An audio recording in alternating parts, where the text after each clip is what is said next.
हमारे पास प्रश्न है, अमन के पास 20 और 10 के मूल्य वर्ग के कुछ नोट हैं जिनकी कुल धनराशि 390 है। यदि प्रत्येक प्रकार के नोटों की संख्या को आपस में बदल दिया गया तो नई धनराशि पहले से 90 कम हो गई। 20 मूल्य वर्ग के नोटों की संख्या ज्ञात कीजिए। ये आपके ऑप्शंस। तो इस प्रकार के प्रश्न को किस प्रकार हल किया जाता है, आइए समझते हैं। माना जो 20 रुपये के सिक्के हैं, ठीक है, 20 रुपये के सिक्के हैं, उनकी सिक्कों की संख्या कितनी है, x, ठीक है। इसको ऐसे नहीं लिखते हैं, अच्छे से लिख लेते हैं। माना जो 20 रुपये की संख्या है, 20 रुपये के सिक्के हैं, उनकी संख्या कितनी है, x, ठीक है। और जो 10 रुपये की संख्या, 10 रुपये के सिक्के, 10 रुपये की संख्या, 10 रुपये के सिक्के,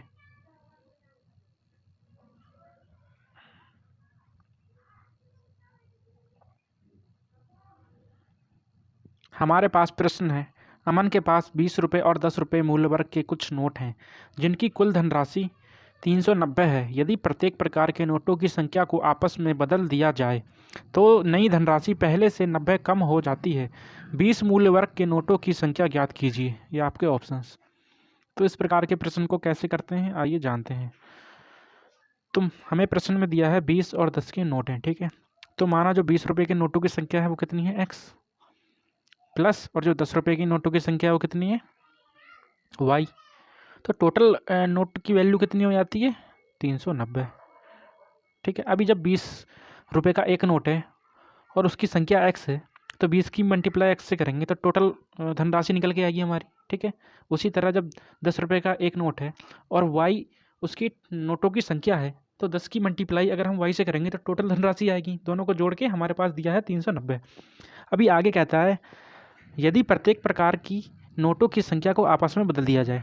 इसका मतलब क्या हुआ, अब जो 20 रुपये की नोटों की संख्या है वो कितनी हो गई, y, ठीक है, प्लस और जो 10 रुपये की नोटों की संख्या है वो अब x हो गई, ठीक है। तो पहले से जो नई धनराशि है वो पहले से कितना, 90 कम है। तो पहले कितनी थी, 390, तो अब कितनी हो जाएगी, इसमें से 90 माइनस कर देंगे, कितना, 300, ठीक है। हमारे पास दो समीकरण बन चुकी हैं, 1 और 2। अभी हमें क्या करना है, 20 मूल्य वर्ग के नोटों की संख्या ज्ञात कीजिए।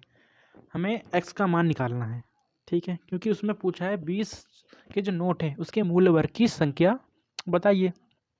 तो कैसे निकालेंगे, इसमें लगाएंगे अब हम विलोपन विधि।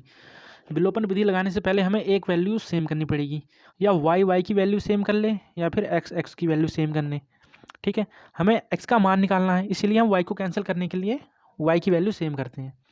तो यहाँ पर किससे मल्टीप्लाई करनी पड़ेगी, समीकरण 1 को 2 से। तो हमारे पास वैल्यू क्या आएंगी,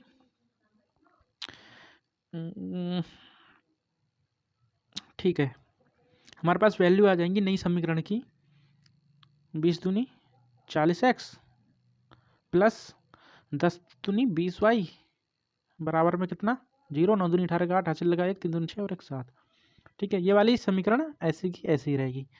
10x को आगे लिख लेते हैं प्लस 20y को पीछे लिख लेते हैं, बराबर में कितना, 300, माइनस माइनस माइनस साइन परिवर्तन, वैल्यू आएगी 40 में से 10x जाएगा तो हमारे पास बचेगा 30x, ये कैंसिल हो जाएगा, ठीक है। 20x माइनस 20y बराबर में कितना आएगा, 0, 8, 4, ठीक है, 480। 0 से 0 गया, 3 से इसको कैंसिल कर देंगे, 3 कम 3, 3 6 18, ठीक है। Option number A correct answer. धन्यवाद।